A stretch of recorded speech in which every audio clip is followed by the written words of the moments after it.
Bonjour à tous, aujourd'hui on va plonger dans les principes ésotériques de Jean Dubuis. Et attention, on ne parle pas juste de concepts un peu vagues, non. C'est une vraie feuille de route bien structurée pour un voyage vers la connaissance de soi.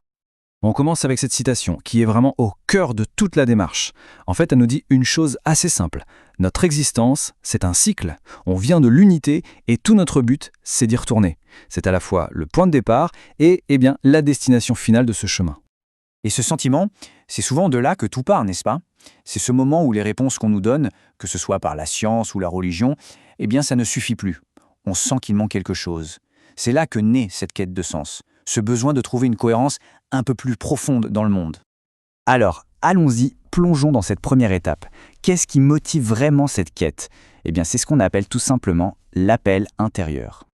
C'est vraiment là que le voyage commence. Souvent, c'est juste un besoin de comprendre. Quelque chose qui n'est même pas encore très clair, très conscient. Au début, bien sûr, il faut un peu de foi, de confiance.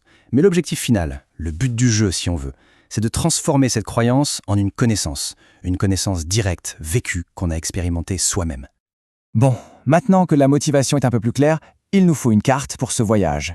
Et cette carte, ce sont les postulats centraux de l'existence. Alors, ces trois postulats, c'est un peu les trois piliers qui soutiennent toute cette vision du monde. D'abord, une origine, tout vient d'un absolu. Ensuite, une nature, l'humain vient de l'essence même de cet absolu. Et enfin, une finalité, le but de l'univers, c'est de nous faire passer, nous, cette graine humaine, de l'état de zéro à l'infini. L'idée clé ici, c'est que chaque être humain a en lui un potentiel infini. Et tout le voyage, c'est de passer de ce zéro, le potentiel pur, à l'infini, c'est-à-dire la réalisation complète de ce potentiel. Ici, on a une sorte de cascade de la création. C'est très logique en fait. Tout part de l'être, mais pour pouvoir s'explorer lui-même, l'être crée la conscience. Sauf que la conscience, elle a besoin d'un terrain de jeu pour pouvoir évoluer. Alors, elle crée la vie. Et enfin, la vie, pour pouvoir faire ses expériences, a besoin d'un support physique, et hop, elle crée la matière. Vous voyez? C'est un processus où chaque étape découle de la précédente et la sert. Ok, donc on a la carte. Maintenant, il nous faut la boussole. Et cette boussole intérieure, c'est ce qu'on va appeler la superconscience. Et c'est là que ça devient vraiment fascinant. On a un recadrage complet de ce qu'on appelle habituellement l'inconscient. Dans la vision classique, profane, c'est un peu le grenier de nos pulsions refoulées. Mais dans la perspective ésotérique, pas du tout. L'inconscient, c'est en fait une superconscience, notre moi supérieur qui, lui, est en contact permanent avec tout l'universel.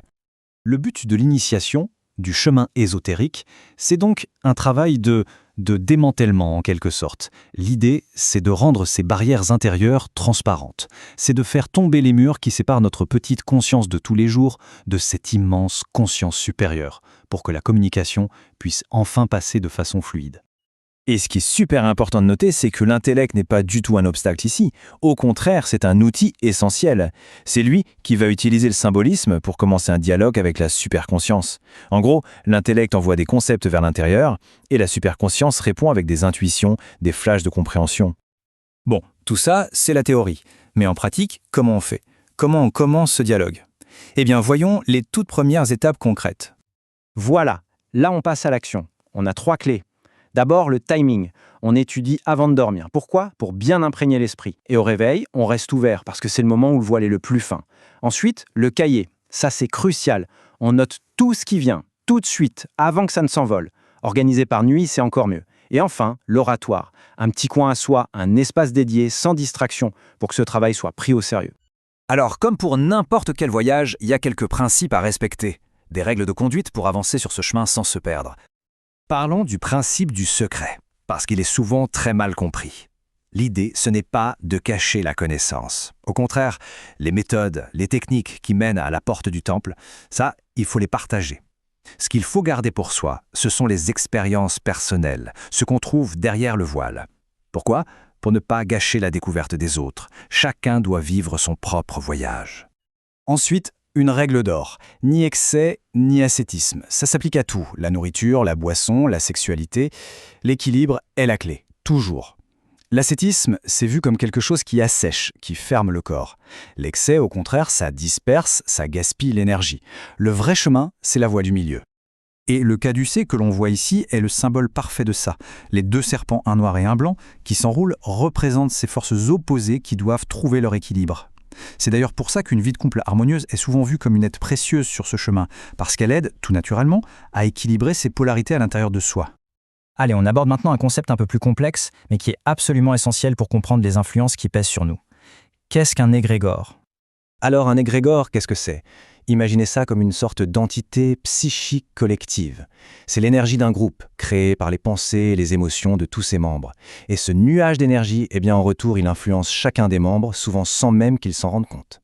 Et des égrégores, il y en a absolument partout. La famille, un parti politique, un club de sport, une religion, un pays, on baigne littéralement là-dedans en permanence. Le vrai problème, c'est que notre appartenance à ces groupes est souvent inconsciente, et ça peut vraiment limiter notre liberté de penser sans qu'on s'en aperçoive. Et c'est là le point crucial. Le travail de l'étudiant sur ce chemin, c'est d'atteindre une vraie liberté mentale. Ça veut dire quoi ? Ça veut dire se désengager consciemment des égrégores qui ne sont pas essentiels. La véritable initiation, c'est une libération. Pour pouvoir espérer frapper à la porte du temple, il faut d'abord devenir un connaissant libre. Donc, pour résumer, ce voyage, c'est vraiment un chemin de libération. On commence par comprendre la carte, la théorie, et ensuite on utilise les outils, la pratique, pour faire tomber ces fameuses barrières intérieures et devenir plus libre.